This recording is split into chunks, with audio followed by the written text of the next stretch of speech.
Tant de vaches maigres pour les témoins de Jéhovah qui ne peuvent plus faire de porte-à-porte. Alors, ils téléphonent. Et c'est ainsi qu'il y a quelques jours, j'ai reçu un appel d'une dame, au demeurant charmante, qui a voulu m'aiguiller sur le site jw.org. Je lui ai très vite fait comprendre que je savais qui elle représentait.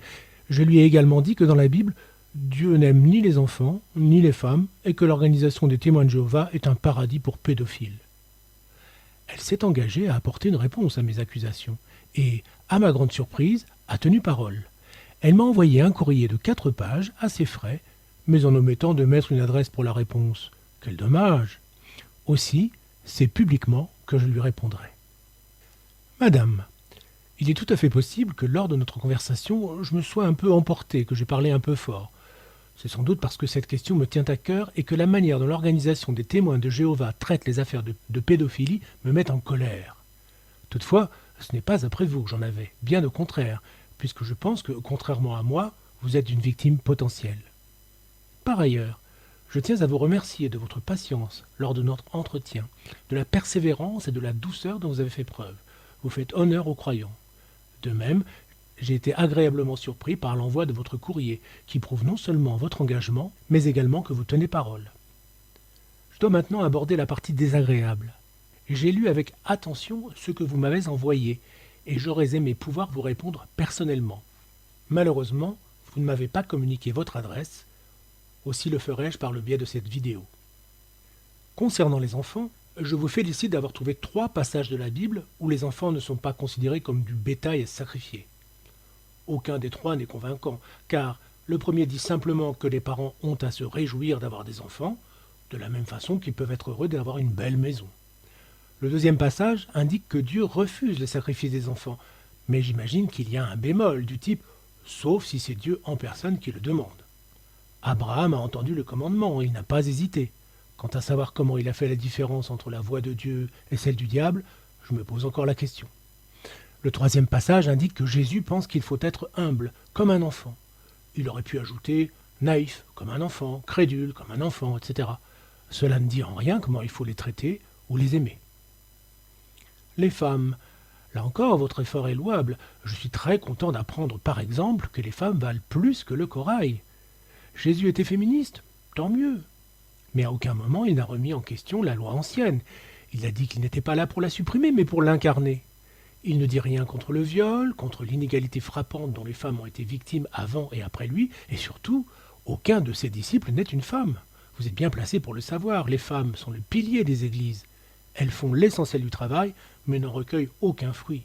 Au mieux, l'homme, dégoulinant de paternalisme, leur donne-t-il un satisfecit lorsqu'elles endurent avec courage et abnégation le rôle subalterne qu'on leur fait jouer. Les prophètes, Dieu nous parle à travers eux. Jamais ils ne s'expriment directement, mais par des signes qu'il faut interpréter. Or, toutes les religions, et elles sont très nombreuses, pensent détenir la bonne interprétation. Les hommes ont demandé « Comment reconnaîtrons-nous les vrais prophètes ?» Et Dieu a répondu « À leurs fruits. Si ce qu'ils disent ne se réalise pas, ce sont de faux prophètes. » Ainsi, quand Jésus dit « En vérité, je vous le dis », il y en a quelques-uns de ceux qui sont ici présents qui ne goûteront point la mort jusqu'à ce qu'ils aient vu le Fils de l'homme venant dans son royaume. Que faut-il en conclure? Quand les témoins de Jéhovah annoncent la grande tribulation pour 1914, puis 1915, puis 1925, ils avaient même acheté une maison pour accueillir les prophètes qui devaient revenir sur terre. En 1975, les témoins étaient encouragés à tout laisser tomber, travail, maison, etc., puisque cette fois-ci c'était du béton, la fin du monde était pour cette année. Et puis quand les derniers survivants de 1914 seraient partis, la date est périmée. Stephen Lett, enfin, nous annonce au début du Covid que ce sont les derniers jours des derniers jours. Il aurait dû dire des derniers mois. Eh bien moi j'ai un scoop. Je sais quand aura lieu la grande tribulation. Après 2026. Pourquoi ? Parce que les témoins de Jéhovah font construire à grands frais un studio de télévision géant pour produire toujours plus de films de propagande. Ce nouvel Hollywood religieux ne sera pas terminé avant 2026. Enfin, la pédophilie. Voici un extrait de l'article Wikipédia qui en parle. Certains ex-témoins de Jéhovah, ainsi que les tribunaux et des commissions d'enquête, accuse les témoins de Jéhovah de promouvoir une politique qui encourage les adeptes victimes d'abus sexuels à ne pas s'en plaindre aux autorités compétentes. Ainsi, plusieurs victimes de tels abus affirment avoir été incitées au silence par les anciens de leur congrégation, afin de ne pas porter préjudice aux coupables et à l'organisation. Barbara Anderson, une ex-adepte ayant travaillé au siège mondial, constate que de nombreuses affaires de pédophilie sont étouffées en interne, la politique du mouvement décourageant les témoins de Jéhovah ayant connaissance des faits de porter plainte contre leurs coreligionnaires. William H. Bowen, un autre ex-adepte, constate le même genre de dérive, ce qui le pousse à créer le site internet Silent Lambs, agneaux silencieux, dans le but d'aider les victimes et de dénoncer les coupables. Pour répondre à mes accusations, vous me faites parvenir un extrait de la tour de garde d'études de mai 2019. Vous avez eu soin de surligner les passages qui, selon vous, montrent une prise en charge du problème par vos instances. Voici les passages en question. Je précise pour ceux qui l'ignorent qu'il n'y a pas de clergé chez les témoins de Jéhovah. Les anciens sont toujours des hommes, d'un certain âge, qui sont supposés être suffisamment sages pour enseigner, conseiller et animer une communauté. Sur le site des témoins, on trouve ceci. Ils prennent soin de nous et nous protègent. Ils nous enseignent à faire la volonté de Dieu. Ils nous encouragent. Et voici ce que dit la tour de garde de 2019.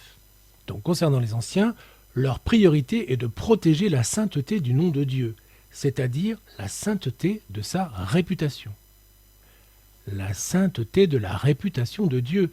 En quoi les agissements d'un pédophile pourraient-ils entacher la réputation de Dieu? Non, il faut lire la réputation de l'organisation. Et c'est leur priorité, c'est-à-dire que tout le reste passe après.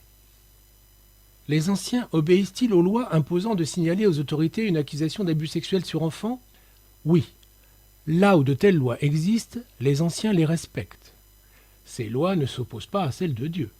Ainsi, quand les anciens prennent connaissance d'une accusation d'abus sexuel sur enfant, ils se renseignent immédiatement pour savoir comment se conformer aux lois exigeant de signaler ce genre d'abus.